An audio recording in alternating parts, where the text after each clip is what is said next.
kulanti wacan oo wanaagsan idinkiinba dhegaystayaal kuna soo dhowaada mar kale iyo barnaamijka wicitaanka dhegaystaha ee toddobaadkan barnaamijkeenna waxaa marti iigu ah madaxweynaha gobolka Soomaalida ee dalka Itoobiya Mustafa Maxamed Cumar Mustafa Cajar madaxweyne Mustafa waxa uu sheegay in gobolka isbedel weyn uu sameeyay tan iyo intii uu xafiiska yimid gaar ahaanna arrimaha cadaaladda awood qaybsiga deegaanka maamulkiisa iyo sidoo kaleeto gobolka oo waqtigan joogiisa uu aad u degan yahay waxaa sidoo kaleeto barnaamijku uga hadlay arrinka xariga madaxweynihii hore ee gobolkaasi Cabdi Maxamed Cumar oo waqtiganba ku jira xabsi mudane Mustafa soo dhawow ugu horeyntii mudane madaxweyne ee dhageystayaal ayaa khadka ku jira aniga ayaa su'aasha kugu bilaabayo bal iiga waran xaaladda gobolka xilligan sida ay tahay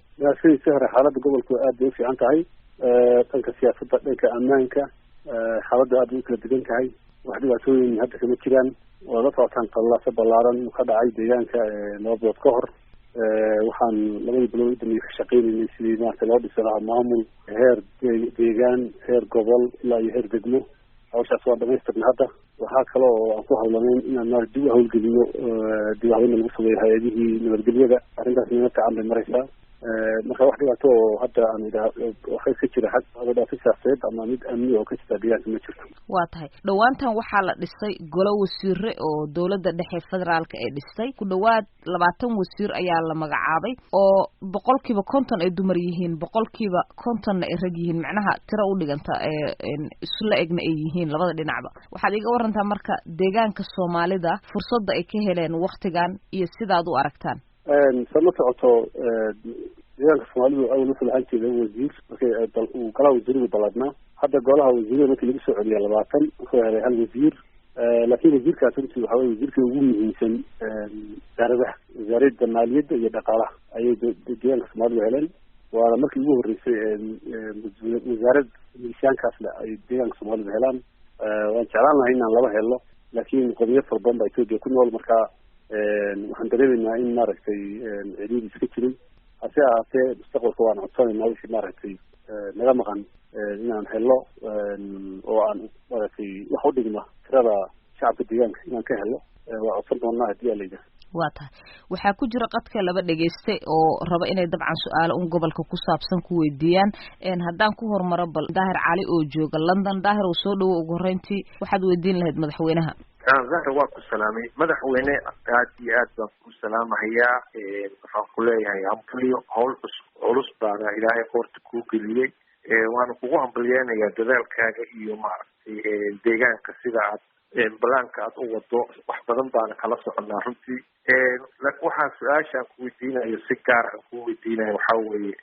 maamulada gudaha ka jira waxaa jira gobollo dib u dhac weyn ku dhacay sida gobolka Nagayla oo kale oo maxaan ku irahdaa tabasho badan ay ka jirto xagga awood qaybsiga xataa maamulka awood qaybsigeedii wax badan ay ka tabanayaan sideed u aragtaa arrintaas seerta inaad u xaliso mase ma jirta arrintaa iyada aad leedahay mahadsanid Daahir waa saas sheegtay marka maamul oo dhiso cabashooyinku iska jiraan waa dhaqan Soomaaliyeed fahanka bulshada laftigiisa oo qaab qabiil in loo qaybinayo u arkaya isagoo qayb ka qaatay oo laga yaabo dhinacii fariimaha in anagu si fariin saxda ah aan gudbin communication xagiisa in dadku ay u qaateen in jilbi reer loo qaadanayo dhab ahaan waxaan eegaynaa dadka ka soo jeeda gobolada kala duwan inta uu antleen hay u tahay fiican yihiin ama markaas waa diyaar bay yihiin marka xaqiiq gobol gaar oo hadda aan ku raa gobolkaas tabashii saxda ah iyo khalad ah ma jiro gobolka Goday aniga aragtida waxay heleen wasaarad aad muhiim ah wasaaradda ugu muhiimsaneed xafiiskii dakhliga inay heleen oo la siiyey hada ka soo jeeda gobol lama siina shakhsiga la siiyey laakiin shakhsigaas wuxuu ka soo jeeda gobolkaas sidoo xigeenana way heleen marka tabasho u gaara Goday baa jirta ma qabo aad baad u mahadsan tahay madaxweyne arrintii dib u heshiisiinta OLNF iyo dowladda Itoobiya ama kilinka Soomaalida sidee intuu marayay ku dambeysay arrintaas dib u heshiisiinta Daahir waad mahadsantahay codkaagan uu gogo'ayaa haddaan u gudbiyo madaxweyne haddaan Daahir arrimahaas waan maqlay arrimahaas wada hadalka shirkadda wadooyinka xorriyadda waadiniya meel fiican bay noo marayaan berri waan bixi doonaa dhanka iyo Asmara waxaana la filayaa in maaragtay qaybtii ugu dambeysay wada hadallada halka ay ka bilowmaan ilaa berri toole marka meesha camal marayaan waana ku rajaweynahay in maaragtay nabad waara deegaanka uu maaragtay ka dhalan doonto oo dhibaatooyinkii jiray colaaduu keenay laga soo kaban doono. waa hagaag madaxweyne haddaan bal aniga kusoo noqdo waxaa jirta in gobolka wasiiradii ama xubnihii aada magacooday ee dhinaca maamulka ah dhismihiisa siduu cali sheegayba cabasho badan ay ka jirtay beelaha qaarkood ay ka cawdeen marka arrintaasi waddo noocee ayaad u maraysaa si dadka deegaanka ay u qancaan su-aalaha qaar ka mid a dadka ay xiiseynayaan ayay kamid tahay in lagu weydiiyo. sahar haddaan ku sharxo qaabka aanu u sameynay maamulada horta laga cabanaya hadda waa heer degmooyin dhismihii degmooyinka meelaha qaarkood cabashooyinka waa iska caadi wax la sugayay shacab cabanaya qasab maaha mar walba shacab cabanaya wuu jiri karaa qabiil cabanaya wuu jiri karaa shaksi cabanaya magaca qabiil adeegsanaya wuu jiri kartaa urur siyaasadeed ama koox siyaasadan kale oo cabanaysa cabashooyinka o dhan kulli wada xalaal weeye ma qabo cabashooyinka degmooyinka ka jira marka anagu waxaan marka hore dhismahan gelin waxaan u eegnay kolka hore waxaa dhisay guddi ay hogaaminayaan dadka kasoo jeeda gobolada gobol kasta qof kasoo jeeda loo diray oo iyagoo kooxa oo kala qabaa'il oo kala duwan laakiin kasoo jeeda deegaanka isla magodi oo kale waxaa loo dirayaa qofkii cabinet ugu jiray dadkii kale la magacaabay iyaguna gudoomiyihii gobolka iyagoo abay hawsha gelayeen waan ku xisaabtamaynay marka gobol loo diro dadkii kasoo jeeday in laga yaabo meelaha qaarkood kale cabashooyin ay ka iman doonaan guddi kale oo arrintaas dib u eega oo heer deegaana ayaa la sameeyey oo madaxweyne ku-xigeenku mas-uulka ahaa guddiga labaad ayaa marka wixii la keenay gobolada laga keenay isaguna wixii cabashooyin intuu dhegeysto hagaajinayay haddii ay jiraan wax guddiga hoos marayna guddi saddexaad oo hadda aan samaynay oo hawlgelayaa jira oo gobolada meelaha cabashooyinka aan isleenahay dhab weeyaan ama in la saxay u baahan yihiin ku noqon doona marka saddex jaran jaro ayaan u samaynay 100% shaqa la qabtay boqol kiiba boqol bay noqonaysaa ma qabo anigu laakiin hadda muhiimadu ma aha cabashada qabiilka iyo reeraha iyo ashkaasta muhiimadu waxa weeye in adeeg dadkii la gaarsiiyo maamulada degmooyinka si dhaqsaa loogu dhawaaqo lacagtii la sii daayo muxuu ahaye barnaamijyada horumarka la bilaabo adeegyadii la bilaabo taasaa muhiim noo ah geedi socodkaa lagu saxayaa wixii khaldan markaa meesha ku jira haddii tahay shaksi meel laga bedelayo hadday tahay cid laga tego wax la siinayo saasaan yeeli doonaa laakiin guud ahaan fikirka qabiilka sidii la balaadiyey jirib hoose la gaarsiiyey ee loo arko in boos kastoo la bixinayo reer leeyahay ama reer laga tegay waa khalad dadka la magacaabaya waa shaqaale dawladeed reer ma matelaan marka guddoomiyaha meel lagu qoraa ma aha guddoomiye macnaheedu reerkaasaa meesha ujeeda ah macnaha noocaasa dadkii uqaateen oo wareerka keenay berri baa laga bedeli karaa ku kale oo qabiilkiisana la geli karaa oo laakiin deegaanka kasoo jeeda ahmiyad waxa weeye dad meesha u dhashay oo kasoo jeeda inay noqdaan si arrinta dib curashadu dhibaatooyinka ay keentay looga noqdo intaas ahmiyadu naga ahayd waata mustafa mudane madaxweyne aad baad umahadsan tahay dhegeysta ayaa dhinaca Minneapolis uga jira soo dhawow walaal magacaagana ku bilow iyo dabcan su-aashaada waa mahadsan tahay sahro magacayga waa maxamed cusmaan maxamed madaxweynaha waan salaamayaa waan nooga mahadcelinayaa waqtigiisa iyo hawsha baaxadda weyn ee uu qabtay waqtigii yaraa ay dawladdiisa joogtay gobolka Soomaalida su-aashayda waxaa weeye madaxweyne mahadnaq kabacdi in gobolka uu wax badan lagu yaqaanay in xuquuqda bini-aadamka lagu sunto dadkaasi bini-aadamada ka baxsan loola dhaqmo ay ku yaaleen xabsi waaweyn oo dadka ayagoon la maxkamadaynin ama aan marin processka loogu talagalay ay sanado iskaga jiraan waxaan ugu maqaalay qaarkood in la xiray oo uu kamid yahay midkii jeel ogaadenia sidoo kale waxaa jiro war ayagana sheegay in dad ay weli xiran yihiin xabsigana uu weli ama qayb ahaana ay ugu yaraan furan tahay maxaa ka jiro maxaad nooga xaqiijin kartaa maxaas inkaga qorshaysan in arrimahaas xuquuq bini-aadamka laga qabto wax dadkan bilaa process la-aanta la wada xirayana aad xalija wax qabataan waad mahadsan tahay arrinta jelogaaden waa la xiray 100% waad iman kartaan waad arki kartaan dadka saxaafadda kasoo duubtay marka jeelka cid ku jirtaa ma jirto waa la xiray waxaana rabnaa inuu ahaado meel museum oo maaragtay taariikhdii madoobeyd ee soo martay deegaanka tilmaam u noqoto oo la daawado oo lasoo maro oo jilasha dambe looga digo wixii meesha ka dhacay inay ka dhicin ayaan rabnaa arrintaa waxaa la xidhiidha oo iyaduna jirta in tacdiyadii deegaanka ka dhacay marka la sheego kooxihii raalliga ka ahaa ama geystay ay cabaadayaan oo dhawaaqayaan ay leeyihiin habaala la kufayaa tacdiyadii dhacay iyo xabsiyadii waa laga sheekeynaya inaga daaya hore aan u socono taas marka waxaan rabnaa inaan horta aan sheegno nidaano xoogagaas badadiidka ah dulmigii shalay socday qayb ka ahaa ama taageersanaa ama niyadda ka taageersanaa ama toosba gacanta ula jiray waxayna fahamsaneen taariikhda adduunka tacadiyooyinka noocaasa ee genocide-ka ee dhibaatooyin markay dhacaan duuduub aan ku luqnoon dhaafna wax la yidhaha ma jirto saa lagagama gudbo saa lagagama bogsado waxaa lagaga bogsadaa in tooska lagu shido ciddii dhibaatada geysatay in dadka laga sooco inay tilmaam yeeshaan iska cambaar la noqdaan muxuu ahaay cashir laga barto oo bulshada laga baro in dadka waxaa sameeya ayna cirib iyo raatoona yeelan doonin marka arrimahaasi haddaan mar laba kusoo noqo jeelka waxaan rabay inaan fariintaas gudbiyo laakiin jeelka waa la xidhay jaalasha laakiin in la xidho dhammaan la wada xidho ahmiyaddu maaha jeel waa loo baahan yahay bulshada dhexdeeda dembi diilayaal way jirayaan oo siyaalo fara badan dembi u gelaya waxaa muhiima waxaa la xidhayaa waxa weeye dhaqankii xumaa ee jeelasha ka jiray ahaa dadka in tacaddi lagu sameeyo inaan xuquuqdooda la ilaalin in la jurdilo in la kufsado in iyagoo qaaqaawan banaanka loosoo istaajiyo laisku xirxidho in jeelka dhexdiisa carruur yar ku dhawata carruurta yar meesha iyo wadooyinku isdhex fadhiyaan taariikhdii madoobeed iyo dhaqankii xumaa noocaas ahaa waa lasoo afjaray macnaheedu ma aha ciddan baa la xidhayaa ma jirto marka hadday maxaabiis jiraan waa maxaabiis siyaalo kale u xiran oo meel kale oo waalidku dadkii eheladooda arki karaan ku jira oo qawaaniintii sharciga la raacayo oo maxbuus la waayi karaa ma jiro oo bil iyo 2 maalmood iyo 6 cisho toona aan la arki karayn maxaabiis oo dhan waa inay waalidiintooda iyo carruurahooda iyo ciddi kale ehel u ay arki karaan marka arrimahaasaa jira oo meel laga yaaba xabsiyo caadi inay furan yihiin laakiin jalawaadin isagu wuu xiran yahay waxaa kaloo ku rajo weynahay inaan isna aan arrimihii ka jiray soo afjarno jeelka kale ee isna ballaaran ee guriga ku yaala oo isaga laftiisa tacdiyo aada u waaweyn ay ka dhaceen oo ay kamid yihiin dadka in ixaas la raaciyo in maarata ixaaska loo turo xilliga roobka marka webigu socdo in internetka la ururiya la raaciyo si aan loo arag iyo in dad nool badigu ridoo loo turo ixaaska arrimahaas waxaan rabnay aan soo afjarno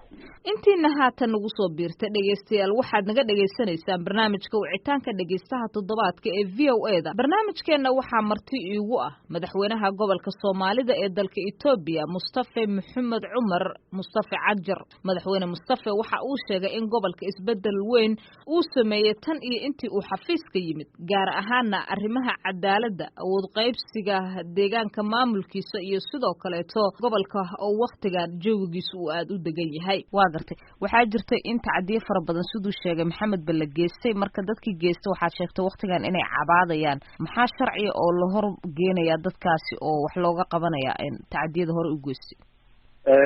qaarkood way xiran yihiin kuwa fara badan oo maaragtay dadkii dambiga geesta waa la qabtay kuwa badan way baxsadeen oo wadamada jaarka iyo meelahan ay joogaan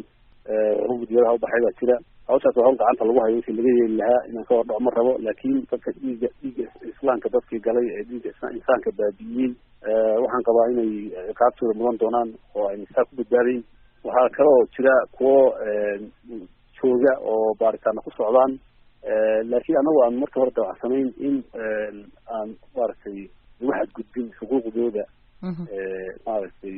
ilaa la ogaado dambiye qaba inay galeen oo aan si aanaa iyo si tuhuna iyo nidaamka ku jira darteed loo qabsan markaan runtii aad baa hawsha u dabcinay arrintaas qalad baa loo fahmay ficilkii ka yimid ficil celiskii ka yimid wuxuu noqday in magaalooyinkii foodo laga abuuro in magaca heego inta laisugu habarwacdo la damco in maaragtay la majaxaadiyo isbedelka deegaanka ka socda marka taasna hawlahaas arrimaha la xidhiidhina hadda kulay go-aankii hore ka duwan baan qaadanay waxaana rabnaa in dadka qalaasaha wada ee shalayda dambiilayaasha ahaa ama dambiilayaasha taageerayay aan gacan adag ku qabano waa garta adigoo mahadsan mudana madaxweyne madaxweynihii hore ee deegaanka dadka qaar waxay leeyihiin dawladda dhexe federaalku u xiran yahay qaar waxay leeyihiin gobolku u xiran yahay warar badan ayaa la isla dhex maraya xaaladiisa haddaad wax nala wadaagi karto mahadsanid sahlan madaxweynihii hore ee deegaanka wuxuu u xiran yahay dawladda Ethiopia dawladda Ethiopia federaal iyo gobolba way socotaa laba kala dawladood ma aha marka meeshuu ku xiran yahay geedka hadday tahay federaalku ku xiran yahay dembiyada loo haysto laakiin waxaa labadaba dembi looga haystaa dembiyo dawladda federaalka iyo dawladda deegaanku ay u arkaan in ay dhaceen baa loo haystaa dadka badan qaarkii waxay macnaa ka u yeelayaan in dawladda kore ay haysato oo loo haysto dhacdadii ka dhacday jiljiya ee lagu laayay dad maaragtay ilaa iyo siitaniyo gaadhaya oo hal maalinka heegada lagu fasaxay sabtidii madoobeyd heegada lagu fasaxay shacabka gaar ahaan dadka aan Soomaaliya ku hadlay cabashooyin fara badan baa ka jiri kara arrinta laakiin cabashada ugu muhiimsan hadda anaga xagga shacabkii waxa weeye waa cabasho aan qabnaa, waxa weeye cabasho ah 10,000 oo qof in ka badan ayuu madaxweynahaas hore maamulkiisu dilay oo Soomaali ah, oo xansuuqyadii ka dhacay Galaalshe, Malqaqa, Gaashaamo, Gunagado, Axmedow, Qalaafe, Buladari, Mooyaha, xansuuqyo aad u balbalaaran oo aad u fool xun oo haween iyo dumar lagu xansuuqay, iyo xaggii shilaaba hoosteeda ahayd dhulkii maaragtay meel ku taallay magaca maqan, iyo boqolaal meel oo kale. waxaa kaloo dhacay tacdiyo aan hore loo arag oo dadka in aana loo laayo oo qof dibadda jooga afsigii ama eedadii ama labadii inta la dilo la aaso. waxaa lasoo qufay xabaalo ku yaala midibka magaalada Jijjiga, meesha biyo xareenka magaalada Jijjiga, oo dad jeedaysan lafahoodii laga soo qaaday oo la laayay, qaarkood telefonadoodii lala aasay iyo saacadahoodii. marka tacdiyo aad u badan oo 10,000 oo Soomaaliya in ka badan lagu ayaa uu ka mas-uul yahay madaxweynihii hore ee deegaanka Soomaalidu. marka annaga laftigoodnagu waa ka cabanaynaa qaabka hadda loo dacweynayay ah in loo haysto uun 80kii ama intii qofka ee Soomaaliga aan aqoon ku xidhnayd magaalada dagaalkii ka dhacay magaalada Jijjiga maalintii u dambeysay dadka lagu laayay qaralaasihii noocaas ahaa. annaga waxaan u aragnaa inkastoo aan Soomaali keliya inkastoo dadka luuqada kale ku hadla keliya aan ku dhiman Soomaali badan ay ku dhimatay, haddana dhacdada keliya inay kiis noqoto hadda uma aragno. waxaana socda baaritaano ballaaran oo kiisas badan oo la xidhiidha dembiyadii kale la galay aan kusoo ururnayno. dhowr jeer ayaa maxkamadda dadka markaa ka dhigaya qofna nadiifa oo aan dembi gelin oo qola Oromo xidhatay, Axmaar xidhatay, kana xidhatay, waa dad aan ka danqanayn dhibaatooyinkii ka dhacay deegaanka oo badankoodu qayb ka ahaa weeyaan. marka kuwa warkooda lama qaadanayo, wax macnaa uu leeyahay ma jirto. way ilaa hadda muddaa la hayaa, maxaa la xukumi lahayaa marka ama maxkamadda inta la hor keeno dembiyada aad hadda inoo sheegayso kaleeto loogu qaadi waayo? maxkamaddu process iyadoo ay leedahay oo ay markaa jirta oo markhaatiyada ku urursato, ma aha Ethiopia keliya ilaa iyo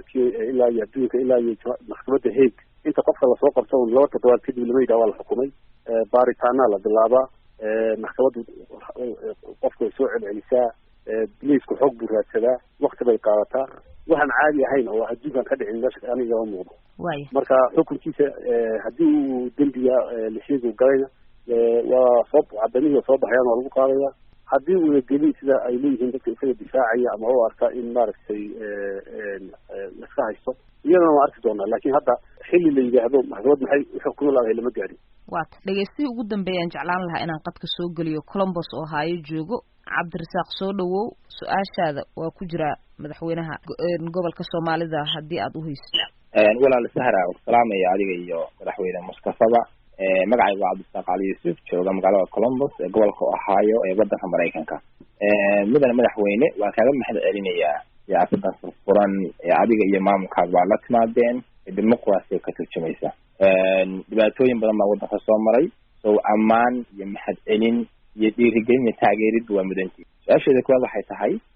dhibaatooyinkii badnaa ee deegaanka soo maray waxa ugu weyneyd cadaalad darro. maxaad ilaa hadda ka qabateen cadaaladda iyo garsoorka iyo maxkamadaha iyo sida dhulka loo xukumo? wuu mahadsan yahay dhegeystuhu. wallahi dhanka cadaaladda kule cadaaladdu midba siba u arkaa. annagu hadda cadaalad waxaan u aragnaa laba qaybood. hadduu ka wado cadaaladda beelaha wada degan deegaanka, waa isku dana intaan karayno in dadka iska ka dhex muuqdaan maamulada la dhisayay, heer degmo, heer gobol, heer kilil, heer deegaan, inay dhammaan ka muuqdaan dadkii deegaanka deganaa, oo muuqaalka gobolku uu noqdo mid matalaya dhammaan Soomaalida gobolka degan. waan isku daynay karaankanaga, waa bilow, wixii ka dhimanna waan sii wadi doonaa insha Allah. waxaana ka markhaati ah taa dadka shacabka ee deegaanka ka markhaati ah. waxaa kale hadduu ka hadlayo maxkamadaha dhinaceeda, barnaamijyahan way noo qorshaysantahay, laakiin wax badan maanaan bilaabin. hay'adihii garsoorka iyo in maaragtay dib loo hagaajiyo waa qorsho noo yaalla weeye. hadda laakiin waxaan xooga saarnay dhismaha maamuladii horta kale ee burburay iyo dhinacaas maaragtay amniga ayaan labadaasaan xooga saarnay oo iyo maaragtay wadahadallada hadda aan gelayno iyo colaadahan ama qabiil ha noqdaan ama xadka ka socda Oromada aan la leenahay mar ka dhici jiray, isku dhacyada ka dhici jiray. arrimahaasaan kulli hadda waktigii u badnaa aan gelinay. laakiin justice sector reform ama dib in loo habeeyo hay-adaha maaragtay sharciga la xidhiidha iyo maxkamadaha waa arrin noo taalla. waxaanuna bilownay dadaalo arrintaa la xidhiidha, inkastoo weli aanaan ku dhaqaaqin. waxaase hadda aan jirin oo la odhan karaa cadaaladda dhinaceeda waa loo qaaday. cid la iska xidho cid la iska xukumo, cid jacayl ama nacayb loo qabo maaragtay nacayb loo qabo darteed inta lagu raasiyo laleeyahay maxkamad hebel hala geeyo intaa lagu xukumo ilaa hadda ma dhicin. wax siyaasad ahaan loo xukumayna ilaa hadda ma jiraan. intii aan joognay wax la xukumay oo barnaamij siyaasadeed lagu xukumay ma jiraan. taas laftigeed waa isbedel weyn baan qabnaa oo dhinaca cadaalada loo sameeyey. waa tahay su-aasha kale cabdirasaaq intaan loo gudbin arrinta oromada iyo soomaalida colaadooda aad ayay u kacsaneyd deegaanka markaad imaanaysay, inkastoo hadda sida dad badanna ay ka dhawaajinayaan ayna u muuqataba deegaanka colaada ay dantay oo ay u muuqato in xal aad anba qaadeen. marka bal waxaad iga warantaa halka iyo waktigan siday idin tahay ka guungaarista arrinta la xiriirta colaadaas inaad demisaan. waad mahadsantahay sare. colaada oromada iyo soomaalidu mid waxay ahayd mid la sameeyey oo siyaasadaysan bay ahayd, ma ahayn mid rasmi oo dadka dhexdiisa shacabka dhexdiisa ka jirtay. marka laga reebo meelo kooban oo taariikh ahaan sida meel kasta ka dhacdo dadka jaarka isu riixaan isqabsiyo dhulka la xidhiira ama dhalashada sheegashada dhalashada cidda ay tahay oo kasoo bilaabmay referendum la qaaday 2004 meel ay ka jireen baa jira. ay kamid tahay Tulli Guuleed iyo Jinacsani aagaas iyo aagan Boran iyo Garre ka dhexeeya xagga Mooyaale aaga Mooyaale. labada meelood marka laga reebo inta kale oo dhan isku dhacyadu waxay ahaayeen dacyo badankoodu 99% siyaasadeedna oo weliba deegaanka Soomaalida uu markii hore bilaabay iyadoo maamulka markaa jiray ay u arkeen inay dhabar jebinayaan kacdoonkii Oromada ay rabteen in xukunka inay xaqooda ku dalbato ee ka socday gudaha Itoobiya. arrintu saas ahayd waxa la wada ogyahay ahayd propaganda fara badan iyo media lacag la siiyey iyo qodobada Facebook oo la yiri hadal iyo lacag aad badan lagu bixiyay gaar ahaan media-ga Soomaalida oo inta badan u badan Kenya iyo Soomaaliya ayaa jira oo sawir ka soo saaray in colaad Oromiya Soomaali balaaran jirto, in Oromo weerar tahay, dhulkeena qaadanaysaa ilaa Boqortooyada u socotaa ilaa Xamada u socotaa kana u socotaa wax nooc ah oo dadka laga dhigay jira. waxaa siyaab leh in inta badan dareenka noocaas ee Oromophobia ama nacaybka Oromada ama uu u badan yahay dadka ka baxsan deegaanka Soomaalida oo inta badan Puntland ha noqoto xagga ay hooseen bulsho ha noqoto xagga ay Kenya ha noqoto xagga meelaha kale uu ka socdo. waa la isweydiin karaa la oran karaa wadadkii gudaha ku jiray hadayna arrinta dhibaato weyn ayna ka sheegay dadka xagga shirka jooga jamhuuriyadda. waxaan ogaan kartaa saameynta ay leedahay propaganda iyo saxaafadda maaragtay oo la kiraysto. arrimahaas kulley yaa sal u ahaa baan qabaa anigu propaganda badankiisa. colaada 90% way dhamaatay. meelaha qaarkood sidaan kuu sheegay waxaa weli kasii taagan isku dhacyadii iyo oo aan la xalinin. kuwaan xalkooda hadda waan bilaabaynaa, waan ku guda jirnaa. odayaal baa loo saaray, dhinaca security talaaweyn baa la qaaday. dhinaca siyaasadda waxaa socda maaragtay barnaamijyo la rabo in maaragtay wixii si waara lagu soo afjaro. marka halis weyn oo taagan kuma aragno. dadka Soomaalida iyo dadka Oromada waa dad walaala, waa dad inta deegaanka weliba ay jaarka yihiin badankooda muslim ay yihiin, isku dhaqan iyo isku diin ay yihiin, dana dhaqaale ka dhexeeyaan, weliba ismari jiray, isu baahan weeyaan marna kala maarmi karin. marka dadkii 27 sano ee u dambeysay ee gabdhaha Soomaalida deegaanka degan la kursanayay, ragga la gowracayay, umulaha la doonayay, dadkii la shaqaysanayay nimankii waxaa sameynayay ayaa maanta u dhigaya in wax la kala dooranaya ay yihiin kuwii nidaamkii noocaasa hoggaanka u hayay